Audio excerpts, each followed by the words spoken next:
नसीब में सबको सलाम पाकिस्तान। मैं हूं आपका मेज़बान साजिद गौहरी। आप देखें प्रोग्राम कड़वा सच साजिद गौहरी के साथ। जी आज आप बात करेंगे N133 के हवाले से, जहां पर ज़िमनी इलेक्शन होने को है। हमारे साथ ज़िमनी इलेक्शन के हवाले से बात करने के लिए PTI की तरफ से नुखेज़ खोखसा मौजूद हैं। हम इनसे पूछेंगे कि इस वक्त जो सूरत हाल गवर्नमेंट की तरफ चल रही है, आगे इस इलेक्शन में क्या सूरत हाल इख्तियार करेगी। तो आइए इनसे बात करते हैं। जी नुखेज़ खोखसा, पहले तो हम नेशनल न्यूज़ के प्लेटफॉर्म पर खुशामदीद कहते हैं। Thank you. और सबसे पहले तो ये मैं पूछूंगा आपसे कि PTI की तरफ से आपको कौन सी पोस्ट मिली हुई है। साहिब साहब, सबसे पहले तो मैं आपका बहुत शुक्रिया अदा करता हूं कि आपने मुझे बुलाया इलेक्शन के सिलसिले में 133 के सिलसिले में। इसमें सबसे पहले मैं उस फैमिली के साथ इज़हार अफसोस करता हूं मलिक परवेज़ साहब की जो है उनकी डेथ के सिलसिले में कि उन्हें अल्लाह ने अपने पास बुला लिया। तो ये तो दुनिया का सिलसिला है, ये आना जाना रहता है।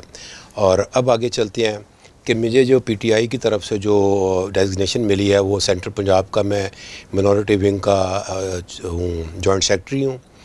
और दूसरी जो मुझे प्रोविंशियल गवर्नमेंट ने दी है, एजाज़ आलम मिनिस्टर साहब ने, उन्हें मुझे ह्यूमन राइट्स का बनाया हुआ है। डिस्ट्रिक्ट ननकाना मेरे ज़िम्मे की है, वहाँ में ह्यूमन राइट्स के तमाम जो मसाइल है वो पब्लिक के, चाहे वो उसमें कोई रिलीजियस बेस नहीं है, ओपन है कि किसी का भी अगर खुदा न खास्ता को मसला है तो उसको मैं देखता हूँ डिस्ट्रिक्ट ननकाना को। और ये मेरी दो डेजिग्नेशन जो है वो PTI की तरफ से मुझे। अच्छा, N133 के चले तो मौजूदा जो सूरत हाल इस वक्त चल रही है गवर्नमेंट की तरफ से, महंगाई भी चल रही है जी, लोग जो है ज़हनी तौर पर अपसेट भी हुए हैं। क्या इस वक्त N133 से PTI की सीट निकलने के कुछ चांसेस हैं? बिल्कुल है जी, आप बिल्कुल है, आपका ये पॉइंट ठीक है, महंगाई है जी। लेकिन उसकी अगर हम डिटेल में अगर यहाँ, चूँकि आपने मुझे मौका दिया, ये सवाल किया है, तो मैं ये आवाम से मुखातब होकर बताना चाहता हूँ कि महंगाई बिल्कुल है। महंगाई पाकिस्तान में नहीं है, पूरी दुनिया में महंगाई है। क्योंकि ये कोविड दुनिया में पहली दफ़ा आया है और उससे सारी जो ट्रांजैक्शन है वो सारी रुकी थी। अब वो चूँकि सारा आ रहा है, कंटिन्यू हो रहा है, तो महंगाई है, डेफिनेटली है। पाकिस्तान में सिर्फ ये है कि पाकिस्तान में कुछ ज़्यादा फील इस तरह होती है कि यहाँ के लोगों की इनकम थोड़ी है, तो गवर्नमेंट ऑफ पाकिस्तान ये इस पे लगी हुई है कि लोगों की इनकम जो गरीब आदमी है, जो निचले थोड़ा दर्जे का है इंसान, उसकी इनकम बढ़ाई जाए। सबसे जो मैं बात करूँगा कि देखिए, इनकम उस वक्त बढ़ती है जब आपके बच्चों को आप उस वक्त चीज़ें लेके देते हैं कि जब आपके घर में पैसे होते हैं। जब घर में पैसे ना हों तो फिर महसूस होता है कि महंगाई है। पाकिस्तान में भी ये हुआ है कि सारा लूट खसूट करके तो ये लोग ले गए जो पिछले हुक्मरान थे, वो पैसा तो वो ले गए। अब वो गवर्नमेंट बड़े अपने उसमें मेहनत करके कोशिश कर रही है कि आगे हम इनकम को बढ़ाएं, सैलरीज बढ़ाएं और लोगों को जॉब दें और इस तरह से वसाइल निकले, ताकि लोगों की इनकम जब बढ़ेगी तो डेफिनेटली वो महंगाई जो है वो फील नहीं होती। जब पैसे नहीं होते तो फिर डेफिनेटली फील होती है। कुछ है भी, कुछ चीज़ें बड़ी भी हैं, डेफिनेटली बड़ी हैं, लेकिन वो वक्ती तौर पर होती हैं। वो चीज़ें आस्ता आस्ता अल्लाह ने चाहा तो ये ठीक होती जाएंगी। अच्छा, N133 में अगर बात करते हैं तो हमारे क्रिश्चियन कम्युनिटी के जो इलाके हैं, जिसमें भार कॉलोनी, ग्रीन टाउन, बागड़ियाँ, जनरल हॉस्पिटल की जो बैक साइड अवामी कॉलोनी है, तो टोटल अगर वोट कास्ट किया जाए तो 60,000 के करीब लगभग वोट निकलता है। क्या PTI की तरफ से जो नुमाइंदा आपका आने वाला है वो ये वोट हासिल कर सकेगा? जी, आपका बड़ा अच्छा सवाल है। पिछला जो इलेक्शन था ना साजिद साहब, वो हम बिल्कुल एक नैरो मार्जिन से हारे थे। जी जी। और वो हारे भी शायद ये हमारी एक UC हैं 226 जहाँ पे बाहर कॉलोनी है, और 225 जहाँ से हम इलेक्शन हारे थे। पीछे एजाज चौधरी उन्होंने बड़ी मेहनत की। आपका हारने वाला जो टारगेट वो वोट था वो था 12,406। जी बिल्कुल बिल्कुल, ये बिल्कुल ऐसा ही है। अच्छा, क्योंकि जो PP 165 है वहाँ से हमारा MPA जीता था, नज़ीर चौहान जी। यहाँ पे जो हमारा MPA वो मार्जिन से वो आ रहा था, इतने ही मार्जिन से हमारा MNA एजाज चौधरी साहब है वो हारे थे। अच्छा। और वो हारे भी जो हमारी 2 UC हैं 226 जो जिसमें बाहर कॉलोनी भी आती है और 225 भी आता है। अच्छा। तो यहाँ पे आके थोड़ा हमें थोड़ी मार पड़ी थी, लेकिन बड़ा एक क्लोज कंपटीशन आ रहा था। तो वो हम निकाल लेंगे उस तो डेफिनेटली। चौधरी इजाज़ साहब ने यहाँ पे बड़ी मेहनत की हुई है और उन्हें उनकी टिप्स के ऊपर है, उनकी उंगलियों को गिनी हुई चीज़ें इलाके सारे वोटर। नहीं, वोट कैसे निकाल लेंगे, क्योंकि मैंने अगर विज़िट किया है इस हल्के का तो डेवलपमेंट काम तो इतने ज़्यादा हुए नहीं। जी बिल्कुल, चले ये भी आपने मुझे वो कंप्लीट नहीं करने दिया सवाल, लेकिन मैं यहाँ पे आ जाता हूँ, आपको जवाब देता हूँ कि वोट कैसे अब हम कह रहे हैं। ठीक है। मैं आपको ये एक चीज़ मेजर जो बताना चाहता हूँ कि बहार कॉलोनी में जब यहाँ जिस वक्त कभी ये बनी थी उस वक्त की सुई गैस के पाइप पड़े थे साल पुराने, ठीक है, और नीचे गल गए हुए थे। ठीक है। अक्सर औकात ये होता था कि जब बारिश होती थी तो उसमें पानी चला जाता था और पानी लोगों के मीटर में चला जाता था और अक्सर गैस का वो बहरान रहता था। ठीक है। सबसे पहला जो इजाज़ चौधरी साहब ने काम किया, पीटीआई ने जो काम किया, वो एक तो मेन जो पाइप है उस पर चल रहा नाले के साथ, वो बड़ा पाइप डलवाया। उसके बाद जो सारी बहार कॉलोनी है नीचे नया पाइप डला सुई गैस का, और ये हमारा डेवलपमेंट का काम है। सेकंडली, आप बहार कॉलोनी का चक्कर लगाएं तो बहुत सारी सड़कें हमने नई बनवाई हैं और बहुत सारी बन रही हैं, और कुछ ये नाले के साथ एक साइड बन गई है, दूसरी साइड जो है वो पाइपलाइन में है, वो भी किसी वक्त भी शुरू हो सकती है। ऑलरेडी वो मैडम शरीला रूप साहिबा का फंड है वो। अच्छा। वो फंड है, और इजाज़ आलम साहब का बहार कॉलोनी के अंदर गलियों में फंड जो है वो लगे हैं। फिर एक और जो मैं आपको बताता हूँ, बहार कॉलोनी के लोगों से हम कैसे क्लेम करते हैं, कैसे क्लेम कर सकते हैं वोट, मैं आपको बताता हूँ। आपको अगर याद हो तो जहाँ से बहार कॉलोनी से बाहर एस ब्लॉक से निकल के जब हम आर ब्लॉक में दाखिल होते थे तो वो एरिया जो था वो ऐसे खंडर था कि जिसकी इंतहा नहीं, लोगों की गाड़ियों का सत्यानाश हो जाता था। रोड था टूटा हुआ था और बड़े अरसे से। अच्छा। नून लीग का दौर बड़ा पुराना दौर था, लेकिन वो टूट फूट का शिकार था, गाड़ियों का सत्यानाश होता था और वहाँ से कोई इज़्ज़तदार आदमी पैदल तो गुजर ही नहीं सकता था। ठीक है जी। वो मैंने ज़ाती तौर पर मैडम शरीला रूप साहिबा ने फ़ंड प्रोवाइड किया। फर्स्ट जो लॉकडाउन हुआ था वो भागने लगे थे ठेकेदार के, जी हम तो कैसे बनाएं काम कर, लेकिन मैंने उन्हें रोका और मैंने अब खड़े होकर बेहतरीन सड़क बनाई और वो फर्स्ट। अच्छा, उस रोड की अगर बात करते हैं तो वहाँ से निकल के सीधा वो रोड, अगर नाले की तरफ साथ साथ जो सड़क अभी जो नहीं बनी, जी मैं वही बात कर रहा हूँ कि वो सड़क शुरू होने वाली, उसका बजट उतना ही था जितनी बनी थी। उसके बाद उसकी दूसरी की भी अप्रूवल आ गई हुई है। अच्छा। बजट अवेलेबल है, वो बस किसी भी वक्त उसका टेंडर हो जाएगा और वो भी किसी वक्त भी शुरू हो सकती है, लेकिन वो बननी है। वो पाइपलाइन में डेफिनेट बननी है, वो कमिटमेंट हमारी। अच्छा, पिछले दिनों जब बलदियाती इलेक्शन की बात शुरू हुई थी तो यहाँ पर सुना बड़ी काम की गहमा गहमी शुरू हो गई थी, गलियों में सीवरेज के पाइप डलने शुरू हो गए थे। वो पाइप आपकी पार्टी की जो फंडिंग थी माइनॉरिटी की तरफ से उसके थे? बिल्कुल नहीं, वो पीटीआई का वो बजट था, इजाज़ आलम मिनिस्टर साहब का, मैडम शरीला। ये मैं आपको क्लियर कर दूँ, मेजर जो बजट यहाँ पे लगा है डेवलपमेंट का वो दो लोगों का लगा है। इजाज़ आलम अगस्टीन जो मिनिस्टर साहब हैं मिनॉरिटी के, और मैडम शरीला, इन दोनों का लगा है। कुछ जो इलेक्ट्रिसिटी के काम है वो इजाज़ चौधरी साहब ने यहाँ कराया है। जो आपको पता है कि आपको गलियों में जाएं तो तारों के जाल बिखरे हुए हैं, फैले हुए हैं, वो उन्हें कर रहे हैं कि बड़ी तार डल जाए जिसमें से वो कनेक्शन मिल जाए। तो किसी इंडिविजुअल ने नहीं की है, ना मैंने की है, या कोई भी कुछ किस्म का कहता है जाके पब्लिक को कि ये मैं कर रहा हूँ, नेवर। ये पीटीआई इसकी बैक पे है और पीटीआई का बजट है, इस गवर्नमेंट में हुआ है और गवर्नमेंट ने करवाया है, इमरान खान की गवर्नमेंट ने करवाया। और इमरान खान की गवर्नमेंट के दो जो मिनॉरिटी के नुमाइंदे हैं, एक इजाज़ आलम अगस्टीन और एक मैडम शरीला रूत, इन्होंने करवाया है, और ये किसी इंडिविजुअल ने नहीं। अच्छा, यहाँ से अगर आपकी जो है यूसी दोनों जो हैं 26 और 25, 226 और 225, अच्छा यहाँ पर जो है सफाई का फुकदान है, कूड़े के ढेर लगे हुए हैं, और मेरा ख्याल है कि उसकी वजह ही है शायद कि आपको वोट नहीं मिला। नहीं, पिछले जनरल इलेक्शन की आप बात कर रहे हैं, या जनरल इलेक्शन में तो हमारी गवर्नमेंट थी ही नहीं, हमें तो उसमें तो हमारे ऊपर नहीं ये लगाया जा सकता। नहीं, मैं आपकी बात कर रहा हूँ अभी जो सफाई का फुकदान है। हाँ। क्या ये आप वोट यहाँ से निकाल सकेंगे? सर बिल्कुल, आप ये ठीक पॉइंट आउट कर रहे हैं कि कुछ ऐसा भी अब इसमें भी ये हुआ कि एक कंपनी काम कर रही थी जो तुर्की की कंपनी थी, उसको चेंज किया इस गवर्नमेंट ने आके, वो बड़ी हाई ठेके पे था। उसको जब चेंज किया है तो जब किसी चीज़ को आप चेंज करते हैं कंपनी को तो अल्टीमेटली थोड़ा टाइम लगता है। जो कूड़े वाला मामला है, कचरे वाला, ये तो डेली बेस पे होता है ना जी। ये तो आप इसको एक दिन ना उठाएं तो अगले दिन पहाड़ बन जाता है। तो ठीक है। ये थोड़ा सा टाइम पे हुआ था, लेकिन अब इसको टेकअप कर लिया गया है और अब ये तकरीबन ठीक चल रहा है। लेकिन हो सकता है कुछ हो मसाइल ये भी हो जाएंगे, ये सब क्योंकि अगर यहाँ से प्रायोरिटी होगी हमारी। ये जो अगर भागलूनी से अब निकलते हैं तो जो लेफ़्ट राइट जो क्रिश्चियन मुस्लिम कब्रिस्तान है वहाँ पर कोई लाइट का जो इतना निज़ाम नहीं है, कूड़े के ढेर लग जाते हैं वहाँ पर। हमारे चैनल ने एक रिपोर्ट भी तैयार की थी। तो अगर रात के टाइम यहाँ से गुजरते हैं तो अंधेरा यहाँ पे इतना ज़्यादा होता है कि कोई चोरी चकारी की भी वारदातें भी शुरू हो जाती हैं। ओके, ठीक है। लोग निकल के वारदात करके कब्रिस्तान में चले जाते हैं। एग्री, बिल्कुल आप ठीक है। अब एक आप ये तो आपने देखा, लेकिन आपके कैमरे ने ये नहीं देखा कि वहाँ पे इस यहाँ गिल चौक से शुरू करके आगे तक जो रोड है ये बड़ा बुरा हाल था, और ये रोड हमने बनवाई है। अच्छा, ये भी मैडम शरीला रूथ के बजट से बनी है ये। लेकिन अगर वो जो क्रॉस करके चौक इस तरफ आता है, गिल चौक से ही आप चले जाते हैं कब्रिस्तान की तरफ, जी जी, तो वो रोड तो अभी तक उस तरह ही है। नहीं सर, थोड़ा सा कोई पीस को है, मुझे अगर है तो आप कैमरा लेके निकले, मुझे भी दिखाएं वो अगर कोई है तो वो। लेकिन हमने ये रोड सारी बनवाई है। अच्छा। आगे तक।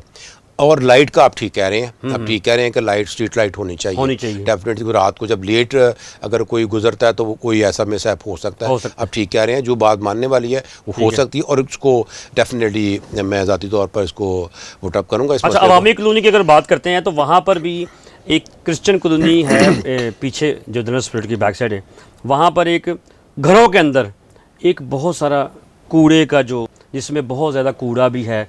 और अगर वहाँ के लवाहिकीन की अगर बात करते हैं, लोग जो रहते हैं वहाँ पर, उनसे अगर बात की जाए तो वो कहते हैं कि ये सदियों पुराना छप्पड़ था, उसको कूड़े में मुंतकिल कर दिया गया। गवर्नमेंट को हम कहते रहे, पिछली गवर्नमेंट को भी कहते रहे, इस गवर्नमेंट को कहते रहे हैं, लेकिन यहाँ से कूड़ा नहीं ख़त्म हो रहा। ओके, चलें, ये भी आप किसी दिन प्रोग्राम बना लेते हैं, मैं भी आपके साथ चलूँगा, ठीक है, और इसको भी देख लेते हैं। और जो पॉसिबिलिटी हो सकी वो डेफिनेटली होगी, क्योंकि ये जो काम होने वाले हैं ना होने चाहिए, और होंगे भी, हो भी रहे हैं और होंगे भी। ठीक है जी, ये ज़रूर होंगे।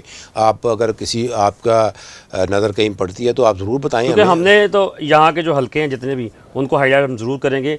अगर बागड़ियाँ की तरफ चल जाएँ और ग्रीन टाउन की तरफ अगर चल जाएँ तो वहाँ पर भी काफ़ी सारे मसाइल नज़र आ रहे हैं लोगों के।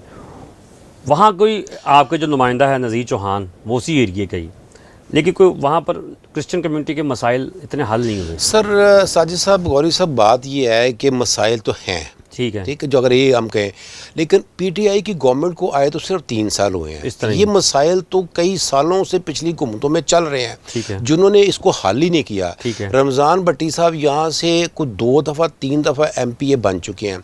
ये जो आप मुझे बात बता रहे हैं ना, ये लाइटों वाली और ये कूड़े वाली, ये देखें, मतलब ये सवाल तो अगर आज आप किसी को बुलाते हैं नून लीग के किसी नुमाइंदे को, तो उनसे भी ये सवाल था कि आपने इस इलाके में क्या किया है। परवेज़ मलिक तो इस इलाके में नहीं रहता, उसको तो इसका कोई नहीं पता, उसको टिकट दे दिया, वो जीत के अपने इलाके में जहाँ भी कोई रहते हैं वहाँ रहते हैं। ठीक है, यहाँ के मसाइल तो हल हुए ही नहीं, किसी ने किए ही नहीं। या इस हल्के से ज़्यादती से यही होती रही है, पिछले दौर में नून लीग ने किया है कि यहाँ पे हमेशा ही जो मैंने उन्हें टिकट दिया है वो दूसरे इलाकों से आते हैं, और वो ये इलेक्शन लड़ते हैं, जीतते हैं। क्योंकि इससे देखें 2018 से पहले तो नून लीग के मुकाबले में कोई पार्टी थी नहीं, पीपल्स पार्टी तो पंजाब में वैसे ही फारग है जी, ठीक है। अब 2018 में पीटीआई आई है। अब आप जहाँ भी कहीं पंजाब में देखते हैं, कंपटीशन किसका होता है, मुकाबला किसका होता है, नून लीग और पीटीआई का। तो ये जो हमारा 10-12 हज़ार का वोट का मार्जिन था, ये भी नहीं कवर करेंगे, और उससे ऊपर भी जाएंगे हम, मार्जिन से जीतेंगे हम। क्योंकि इस दफ़ा हम अपनी अलहदा से स्ट्रेटजी हम बना रहे हैं इलेक्शन की, कि किस तरह से हमने जो लूप होल रह गए थे, कमियाँ रह गई थी पिछले इलेक्शन में, वो डेफिनेटली हमें पता है। अब ये जो इलाका जहाँ से हम हारे थे, इन इलाकों में शायद उस वक्त हम बिल्कुल हमारी पार्टी नहीं थी, कोई काम इतने नहीं हुए थे, तंजीम साजी भी नहीं थी हमारी, उस लिहाज से हम चंद लोग थे जो यहाँ पे थे। तो जितना वो हम कर सकते थे हमने किया, और खुदा ने चाहा। अच्छा, पार्टी की तरफ से देखा जाए तो पीटीआई की तरफ से कौन सा बंदा आ रहा है जो इलेक्शन के लिए नॉमिनेट किया गया? जी, इसमें पीटीआई ने अनाउंस कर दिया है, इमरान खान ने अनाउंस कर दिया है, जमशेद इकबाल चीमा साहब, वो प्राइम मिनिस्टर के एडवाइज़र फूड हैं, उन्होंने मेरे ख्याल वहाँ से रिज़ाइन, उनकी वाइफ जो है बाजी मुसरत, वो CM की एडवाइज़र है। ठीक है, तो वो आ रहे हैं, ये डिसाइड होगा। और मेरी आज ही सुबह उनसे बात भी हुई, और इंतहाई एक मुदब्बर और हम्बल इंसान है। तो उनसे बड़ी अच्छी गुफ्तगू हुई और वो बड़े रेडी हैं और बड़े मतलब चौको चबंद है कि जी मैं और बड़े पूरे ज़ोरों शोर नहीं, से अगर election आप लड़ेंगे। कहते हैं कि जी परवेज़ मलिक साहब इस हल्के दे नहीं थे, तो जमशेद चीमा साहब भी। एग्री बिल्कुल ठीक। आप ये आपका ये भी ठीक आपका सवाल है कि वो इस हल्के से नहीं है, लेकिन मैंने यही उनसे बातें की। उन्होंने कहा जी आज के बाद अल्लाह ने अगर मुझे मौका दिया और मैं यहाँ से इलेक्शन जीता तो ये समझे कि ये मेरा हल्का होगा, मेरा घर होगा। मुझे हर दूसरे चौथे दिन आप वहाँ उन गलियों में फिरते नज़र आए, मैं देख सकेंगे। ठीक है, ये उन्होंने कहा जी मैं ये नहीं है कि मैं फिर अगले इलेक्शन में मुझे अगर अल्लाह ने ये मौका दिया कि मैं जीत गया इलेक्शन, मुझे उसने देखे बाकी मेहनत तो करनी इंसान ने करनी है ना, बाकी तो खुदा के काम है कि वो क्या इज्जत जिल्लत और फतह तो उसी है ना। ऑपोजिशन की तरफ से कोई बंदा नॉमिनेट किया है? अभी तक हमारी नज़र में कोई नहीं गुजरा कि कोई उनका बंदा। और मैं ये समझता हूँ ये भी हमारी कामयाबी है। ठीक है, पहली हमारी कामयाबी ये है कि उनका अभी कोई उन्हें कोई मिल ही नहीं रहा कैंडिडेट यहाँ पे इलेक्शन लड़ने के लिए जमशेद इकबाल चीमा साहब के मुकाबले में, उस लेवल के मुकाबले। मैं समझता हूँ ये पहली हमारी कामयाबी है सबसे पहले। तो ये इस वक्त बहादुरी के अंदर जितने भी डेवलपमेंट काम अभी थोड़े बहुत रह गए हैं, जो क्या ये होंगे इसी दिनों में? क्योंकि ज़्यादातर होता यही है कि जिस तरह एक इलेक्शन आता है या ज़मीनी इलेक्शन आते हैं तो उस हल्के में काम फौरी तौर पर होने शुरू कर देते हैं। काम होंगे, ये मैं आप लिख लें, आपके पास सामने पेपर पड़ा है। जी। काम होंगे, ये मैं आपको गारंटी करता हूँ। इलेक्शन से पहले होंगे या बाद में होंगे, ठीक है, काम होंगे, ये 100% मैं आपको कहता हूँ। आपकी नज़र से जो काम भी आप समझे होने वाला है आप उसको लिस्ट पे ले आएँ। ठीक है, मैं आपको गारंटी करता हूँ कि पार्टी के बिहाफ पे कि काम, क्योंकि बहादुरपुरे के अंदर भी एक जो है अंदर के इलाके में एक प्लॉट है जिसमें बहुत ज़्यादा कूड़ा पड़ा हुआ है। वहाँ के जो लोग हैं वो भी ये कहते हैं कि जी यहाँ पर कोई कूड़ा उठाने वाला आता नहीं है। एग्री। अच्छा, फिर मेरा जवाब वही है। अच्छा, कि क्या ये प्लॉट जो कूड़े वाला है ये 3 सालों में बना है? उसका जवाब होगा नहीं। ठीक है, ये पिछले कई सालों से बना होगा। ठीक है। अब ये मैं लोगों से भी ये मुतालबा करता हूँ कि ये 3 साल तो हमें हुए हैं अभी आए हुए। ठीक है, इससे पहले जो लोग हैं, आपने कभी ये सवाल किया है? अगर किया है तो उसका क्या जवाब है? अगर नहीं किया तो क्यों नहीं किया? लेकिन आप ज़रूर करें, सवाल करना बनता है, पब्लिक का अवाम है, उसका राइट बनता है, उसको सफाई का माहौल मिले, उसको फैसिलिटीज़ मिलनी चाहिए सारी। अगर ऐसे रोड की अगर बात करते हैं तो यहाँ पर भी 2-3 दिन के बाद आते हैं कूड़े वाले, कूड़ों के ढेर लग जाते हैं इसी रोड के ऊपर। एग्री, ठीक है जी, आप ठीक कह रहे हैं, ठीक कह रहे हैं। ये बात मैं भी चूँकि यहाँ पे रहता हूँ तो मुझे पता है इस बात का। इसका नोटिस हमने लिया हुआ है। ठीक है, और ये भी इसको जल्दी चीज़ों को ठीक करते हैं जो रूटीन में काम हो। और ये कूड़ा जो सुबह कचरा इकट्ठा हो वो रात को इकट्ठा हो, सुबह उठा लेना चाहिए, ये ऐसे ही होना चाहिए। ये आप ठीक बात करें और ऐसा ही होगा। इसको करते हैं, इसको ये चीज़ों को, कुछ चीज़ें हैं जो मतलब। अच्छा, आप जो जमशेद इकबाल चीमा साहब की बात कर रहे हैं तो किस दिन से पहला विज़िट वो इस हल्के का कर शुरू? मेरी जब आज सुबह उनसे बात हुई तो उन्होंने कहा कि मैंने सबसे पहले चीज़ों को मैनेज किया है। मैं उसकी सारी हल्के की उसका जो मैप देख रहा हूँ, सारी चीज़ें प्लान कर रहा हूँ। उन्होंने मुझे कहा गया कि मैं आज से एक्टिव हो गया हूँ। ठीक है। अब मैंने उन्हें कुछ बताया कि जी ये इस तरह से मैं ज़ाती तौर पर इस तरह से मैनेज कर रहा हूँ।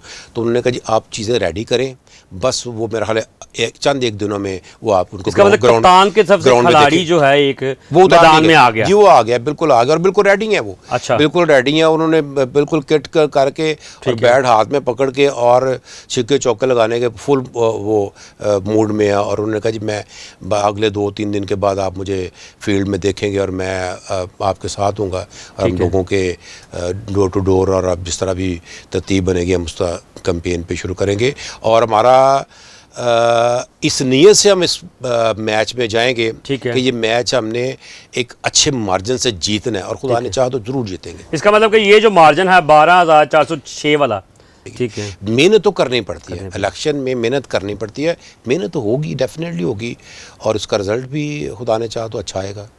अच्छा, हमारे नेशनल न्यूज़ के प्लेटफॉर्म से हमारे क्रिश्चियन कम्युनिटी को क्या पैगाम देना चाह रहे हैं आप? सबसे पहले तो बात ये मैं कहना चाहता हूँ अपनी कम्युनिटी को कि एक शेर है, खुदा ने आज तक उस कौम की हालत नहीं बदली, ना हो जिसको ख्याल खुद अपनी हालत के बदलने का। तो मेरे अजीज़ों, सबसे पहली बात तो यह है कि हमें अपने आप को आगे बढ़ाना है और आगे बढ़ाने के लिए हमें सबसे पहले एजुकेशन की ज़रूरत है। एजुकेशन पे ध्यान दें, अपने बच्चों को देखें। अब मैं आपको जो ख़ास बात साजिद साहब बताना चाहता हूँ कि इस गवर्नमेंट का जो और बहुत ही बड़ा काम है वो एजाज़ आलम मिनिस्टर साहब को क्रेडिट जाता है कि उन्होंने पीछे इतना कभी काम ही नहीं हुआ। 19,000 वैकेंसीज़ हैं हमारी मिनॉरिटी की पड़ी हुई, 19,000 वैकेंसीज़ है मुख्तलिफ़ डिपार्टमेंट में। वो हमने उसको एक जगह इकट्ठा किया है। अब वो इश्तिहार आने वाला मुख्तलिफ़ डिपार्टमेंट में। और मैं आप लोगों को, ये क्रिश्चियन कम्युनिटी के बच्चों को, यंगस्टर को ये कहना चाहता हूँ कि जैसे ही वो इश्तिहार है, मैं एक लिंक साजिद साहब आपको भी दूंगा, नेशनल चैनल को भी दूंगा। वो लिंक आप उसको करें, आप चलाएँ, उस पर आप अप्लाई करें और आप उस पर एंटर हो जाएंगे। जहाँ जहाँ भी आप क्वालिफाई कर रहे होंगे आपको जॉब मिलेगी। वो 19,000 जो जॉब है वो है ही सिर्फ मिनॉरिटी के लिए। बहुत शुक्रिया नुखेज़ खोखर साहब, आपने हमें टाइम दिया। पीटीआई की तरफ से हमारे साथ नुखेज़ खोखर साहब मौजूद थे और हमने कोशिश की थी कि नून लीग की तरफ से कोई बंदा आए जो हमारे इस टाकरे में प्रोग्राम का हिस्सा बने। तो कप्तान की तरफ से एक खिलाड़ी मैदान में आ गया, जमशेद इकबाल चीमा साहब, जिनकी बीवी भी इस वक्त एमपी हैं और सीएम साहब की कोऑर्डिनेटर भी हैं, मुसर्रत चीमा साहब। और मेरा ख़्याल है कि जमशेद इकबाल चीमा साहब मैदान में तो उतर रहे हैं, क्योंकि ये जो टारगेट था हारने वाला 12,406 वाला, जो एजाज चौधरी साहब ने इसको विन नहीं कर सके और हार के। अगर कप्तान के साथ जो ये खिलाड़ी चौके छक्के मारने के लिए आएंगे तो नून लीग की तरफ से अभी तक कोई खिलाड़ी मैदान में नहीं आया। जिस तरह ही वो मैदान में आएंगे तो देखेंगे जीत किसकी होगी। मुझे और मेरी टीम को इजाज़त दीजिए। खुदा हाफिज़।